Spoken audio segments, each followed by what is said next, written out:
What is it for? Yeah, it does go back to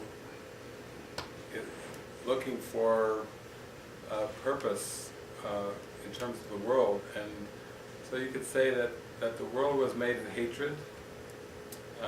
That's what it was made for. That's what its purpose was. It was designed from hatred and for hatred.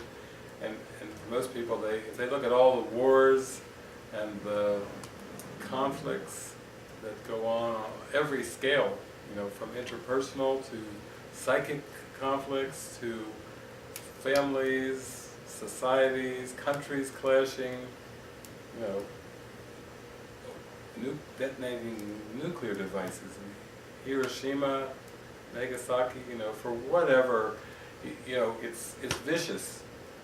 Even when you look at, we had a show called Marlon Perkins' Animal Kingdom, which would just go out and they would film nature, and it was cannibalistic.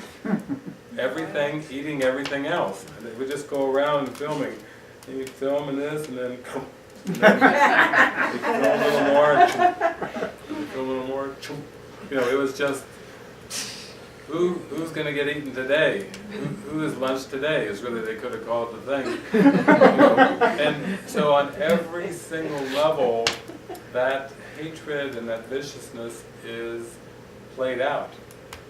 So then we could say that in the Course in Miracles, Jesus has said, well, the instant that this whole world was spun out, the whole cosmos was spun out, simultaneously, the same instant the answer was given. So that answer is a new purpose.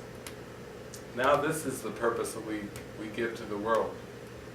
We take the world as it was, and we give it to the Holy Spirit, and we say, show it to me another way. It cannot really be for hatred. It cannot really be for attack. That can't be the purpose of the world. There has to be another purpose for it. And that purpose of forgiveness is a way to define forgiveness would be to see the false as false.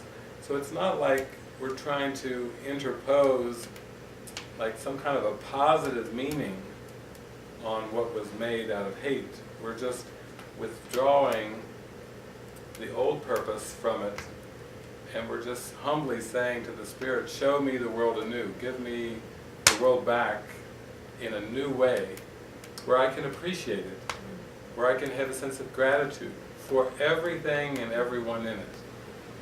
Show me a world where there's no enemies. Show me a world where there's no sickness. Show me a world where there's no death, where there's no conflict. Show me the world from a higher perspective. And in that sense, that is the purpose of the world.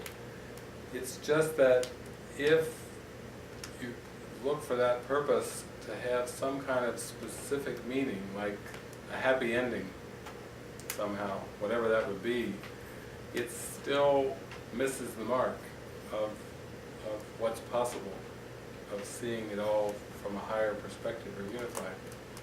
So there's so many great parables and stories about that kind of show, is this really good? Is this really bad? Am I seeing this correctly at all? In this world, it depends on the culture, but in general, there's a more of a predominant view that birth is better than death. The birth is something that's usually celebrated in most cultures, and death is something that's mourned or grieved. And you could take just those two things, or you could look at it from many other things, that really this healing that we're going through, this retranslation, is saying no, no things, there aren't events and outcomes that are good or bad. But there is another way of looking at the world that will show you the world is just false. But who you are is true. Who you are spiritually is true. That is maybe our lesson, to see this is the wrong way. Yeah. it is our lesson to see the world anew, and in that sense, it doesn't matter how many times we go through these different loops and we play these things out, the goal is to see the world from a state of non-judgment, and see that it never meant what we thought it meant. And so, as you start to just faintly grasp that, there's a sense of deep relaxation, because you're not trying to steer the world in a certain direction, or you're not trying to make it go a certain way.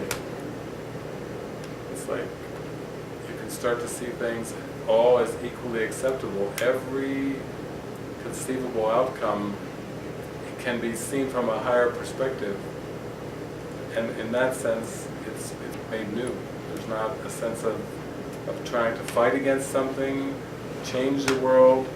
It's a huge leap in consciousness to just see that you don't have to change the world. You can rest, you can relax. You don't have to change the body. You don't have to make it a better body. You don't have to change your partner. You don't have to change your family. You don't have to go around and change governments. That those kind of things come up. I know those are the questions I get a lot of times. Can we not have a better this or a better that? And it's like, if you could see behind that, you would just see that you really don't want that.